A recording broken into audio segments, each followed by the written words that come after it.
مصری شخص نے مجھے وہاں گاڑی کھڑا کرنے سے منع کر دیا۔ بات معمولی سی تھی، لیکن اس نے تکرار کا رخ اختیار کر لیا۔ ہوا کچھ یوں کہ جیسے ہی میں نے ایک دکان کے آگے گاڑی پارک کی، دکان پر بیٹھے مصر سے تعلق رکھنے والے شخص نے مجھے وہاں گاڑی کھڑی کرنے سے منع کر دی۔ مگر چونکہ اذان ہونے والی تھی اور خدشہ تھا کہ اگر میں نے پارکنگ ڈھونڈنے میں مزید 2-4 منٹ ضائع کیے تو دکانیں بند ہو جائیں گی اور مجھے گھر پہنچ کر دوبارہ بازار کا رخ کرنا پڑے گا، لہذا میں نے دکاندار کی بات کو نظر انداز کرتے ہوئے کہا کہ میں ابھی آتا ہوں، اور ویسے بھی یہاں پر رات بھر سونے کا میرا کوئی ارادہ نہیں ہے۔ میری بات سن کر وہ چراغ پا ہو گیا اور بولا مجھے ہر صورت میں گاڑی وہاں سے ہٹانی ہوگی۔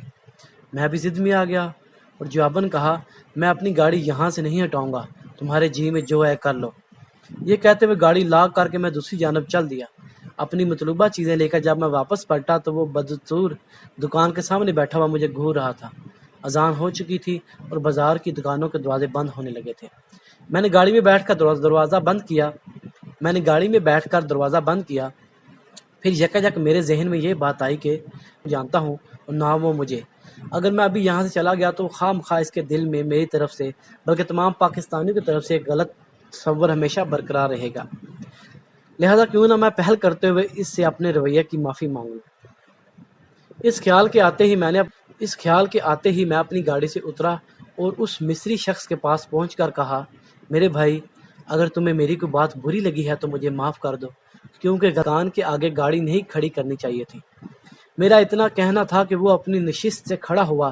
پہلے تو اس نے میرے ہاتھ چومے، پھر ماتھے پر بوسہ دیا اور اس کے بعد زاروں قطار رونا شروع کر دیا۔ میری سمجھ میں نہیں آیا کہ یک اسے کیا ہو گیا ہے۔ کچھ دیر بعد اس نے ہچکیاں لیتے ہوئے کہا تم یقین کرو، زندگی میں تم مجھے پہلے شخص ملے ہو جس نے اپنی غلطی تسلیم کی ہے۔ اگر آج سب مسلمان اسی طرح اپنی غلطی تسلیم کرتے ہوئے دوسروں سے معافی تلافی کر لیں تو اس سے اچھی اور کیا بات ہو سکتی ہے۔ اس نے مزید کہا تمہاری طرف سے میرا دل بالکل صاف ہو گیا ہے، واقعہ ہی تم پاکستانی بہت اچھے ہو۔ اب رونے کی باری میری تھی۔ ایسا جھکنے سے اس نے نہ صرف مجھے بلکہ پوری قوم کو اچھا قرار دے دیا۔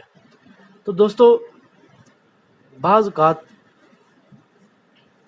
ہم اگر اپنے حق پہ بھی ہوں تو کسی دوسرے کے لیے اپنا حق چھوڑ دیں تو اس سے اللہ پاک اس انسان سے بہت زیادہ راضی ہوتا ہے۔